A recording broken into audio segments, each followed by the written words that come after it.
years in a jump, one is going to be jump. That's true. Like something like that, you know. 3 years. Yeah, 3 years, they said you jump, another one, you jump, you know, before, and then your jump for 35 or more. Right. Good morning, everyone. How's everyone doing today? Good morning. I need two things. So today is going to be, if some of you were at the Ontario workshop where we did a little bit of an introduction to screencasting, today is going to be pretty much so totally different from that experience. And what I can promise you is that when you walk away today, your mind is going to be opened up to the possibilities of creating content anywhere, any place that you are, that it's going to be engaging to your students, it's going to make you more personable to them, you're going to endear yourself to them because they will feel like you're talking right to them, and that you are there with them, even if you might be off in Barbados someplace, having your faculty teeny.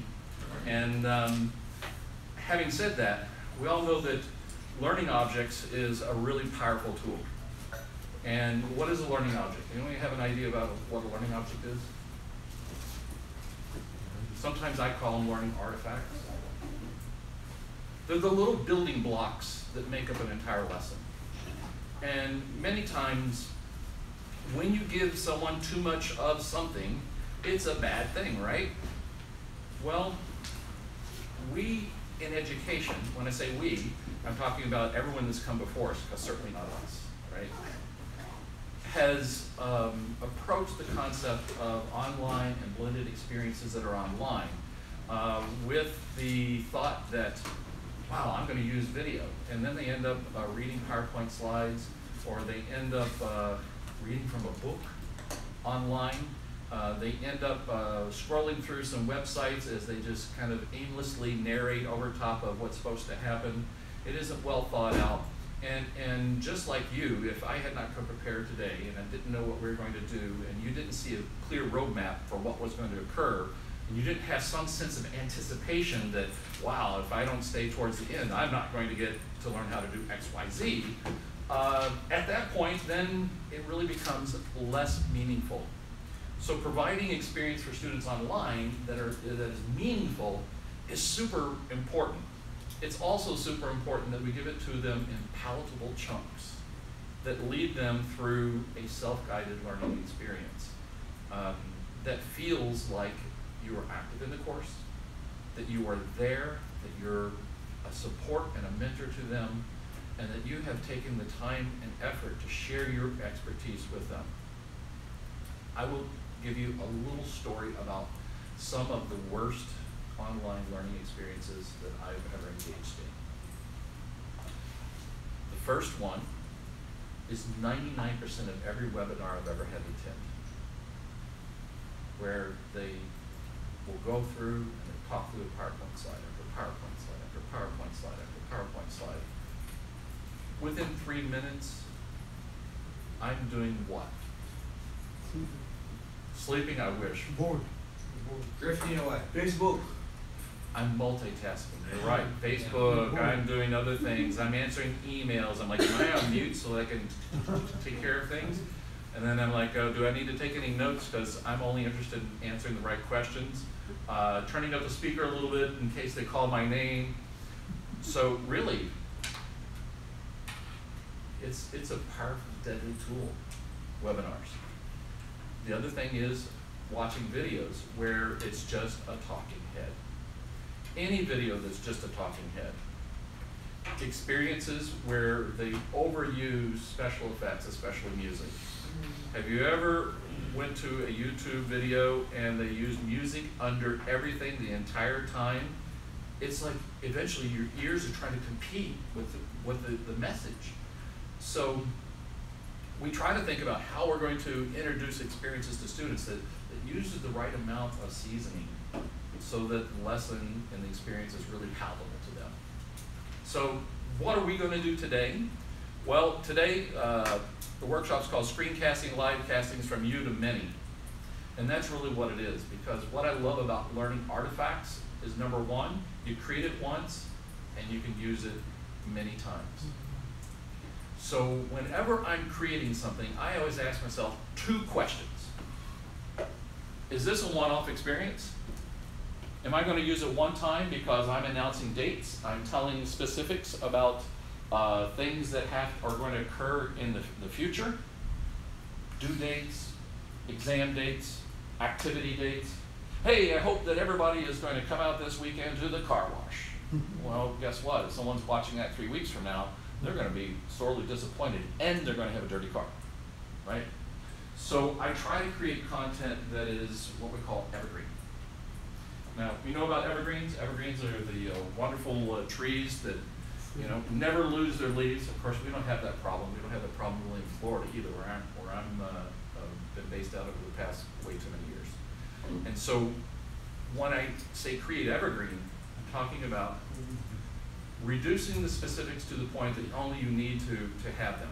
So you might say, in future lessons, might be different than in the next lesson if there's a chance that that lesson might change. You might say, instead of, at the end of this module, you'll say, when you submit your assignment. You see how it's just really not a whole lot of difference, but you're reducing some of those specifics out of the experience as we move forward. Unless you're going to memorialize something like I have with the Ontario workshop. With the Ontario workshop, I just ended up calling it the Ontario workshop.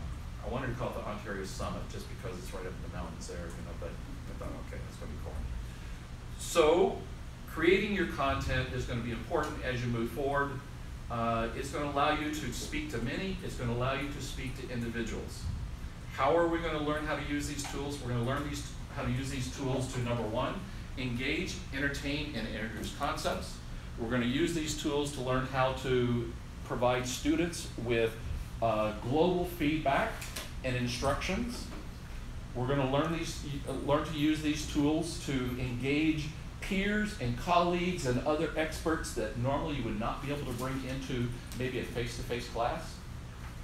I have dear friends that live all over the globe, and I love how they're able to bring a different dynamic, a different message to lessons with students in a face-to-face experience. And ever since Skype became available, yeah, a lot of times I would clue in Skype and use other types of web conferencing tools. But you know what?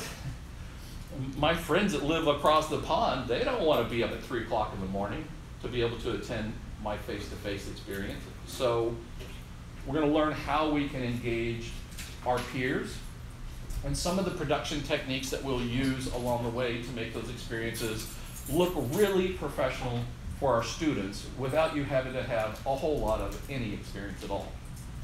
The beauty of the tools that you're going to learn about today, including some of their software, is that many of them are really what we call plug and play and punch and play. So plug and play is you plug it in, you wait a second, and you start using it. Punch and play is you hit one button to do what you need to do, you hit another button to stop it, and then it creates the file for you. So there's not a lot of technical magic that you have to perform, that you have to know. Although we are going to learn some special effects that will be a lot of fun for you and helping make your courses and your message more entertaining to your students. About 15, 16 years ago, the whole term of edutainment started to evolve in our nomenclature. And that meant that it wasn't just enough to be the sage on the stage. You are going to present to the students that we are going to learn so much today and that throughout the course of history. Let's start at the beginning. Boy, boom. So we had to start switching the gears. That really came about with the evolution of social media. Everything now comes in bite-sized chunks. And what we know is the learning and attention span of people to be able to switch gears is getting shorter and shorter and shorter. So we're going to learn some tips on how you can expand that length of content as well as the concept as we move through this as well. And we're going to learn about, and I'm going to go ahead and just show you real quick here. We're going to learn certainly about mobile screen capturing, live casting, and synchronous videos, screencasting in a broadcasting style all today. So in a very short time we have together, we're going to be moving through a lot of different activities. You're going to get a lot of different resources. You're going to learn how to use your mobile devices to actually capture on the fly. I remember recently I was in the Bahamas. I didn't have great internet access, but I needed to do a little walkthrough of some software for some students that were doctoral students that were learning to be higher education leaders. And they were now learning how to navigate this new software. I pulled up my iPad, I started screen recording, I walked through and narrated with a headset on there, and I'm setting out a picnic table in the Bahamas. You showed us that part of that video, didn't you? That was different. I was actually at the golf course. Okay. And if maybe later on we'll take a little peek at that as well. So the next thing we'll do is we won't spend a lot of time, but we will talk very briefly about some resources that are going to help take your scripts from blah to booyah and make how you create introductory videos and how you go about thinking about how you're going to put together your message for your students so that it's meaningful. The next thing we're going to do is we're going to learn how to screencast using software that will allow you to, the next thing we're going to learn after that is how to live cast. And if I just might tell you, my presentation right now is being totally streamed. Hey, everyone out there, how's my folks in YouTube doing? I'm streaming live to YouTube right now. So if you logged on to YouTube and you looked up my name, screen name, you would actually be able to tap in and see about a 4-second delay of everything I'm doing right now. And anyone in the world, since I made that channel public, don't worry, you're not in it. I'm just. Yeah. She's like, did you get my signed release? So right now, you could actually log in, and you're going to get probably a 3 to 5 second delay of what I'm presenting right now. And anyone, since it's a live video right now, is going to be able to tap in and hear our introduction to our workshop today. So we're going to learn how to use some tools that allow you to live cast. Now, have you ever been someplace where you decided, wow, I wish I could share this with my students? And then you're like, well, I could make a video of it. And you're like, well, that's not really enough. I really need to be able to kind of annotate over top of this. I need to be in the experience. So we're going to show you some tools where you can live cast to a private channel on YouTube. And from the private channel on YouTube, you can then download the video, make any changes you want to it, and then post it back in your show. Okay? So that's part of what we're going to do with live casting. Randy, I just wanted to, I'm sure. You're showing me? Yeah. How far of a delay do we have? I don't know. I think you're less than 4 seconds. So, okay, here's right now. Watch. Start counting. So the next thing we're going to do is we're going to get into web recordings. About 7 seconds? 7 seconds. Not too bad, right? Not too bad, okay. Some of you may have different experiences depending on what type of connection you're on. If you're on like the pipes to the internet, you're going to see the delay might be only 2 to 3 seconds. So having said that, we're going to learn how to use webinar tools so that you can invite friends and students in and create learning objects from those experiences by recording the video.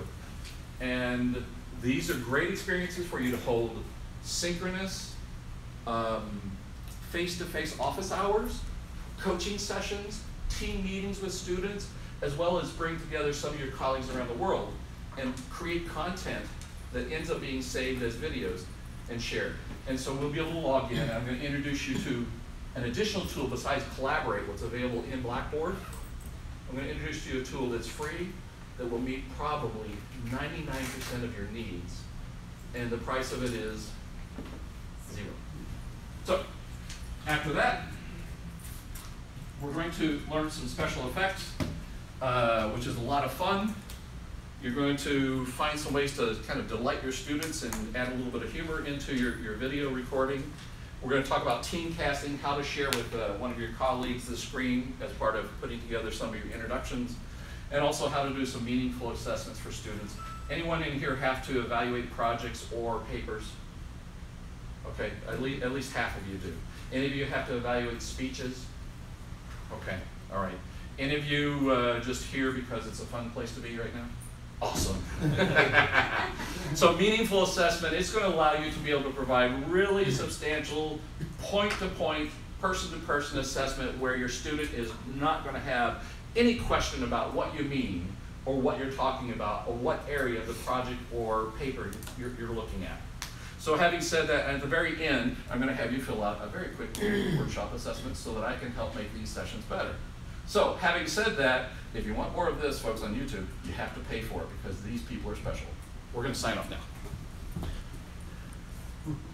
Did you do an episode of Undercover Boss, or is that a different Randy DeWitt? That is the gentleman from Texas who Who has your name? has the same name, and what's interesting about that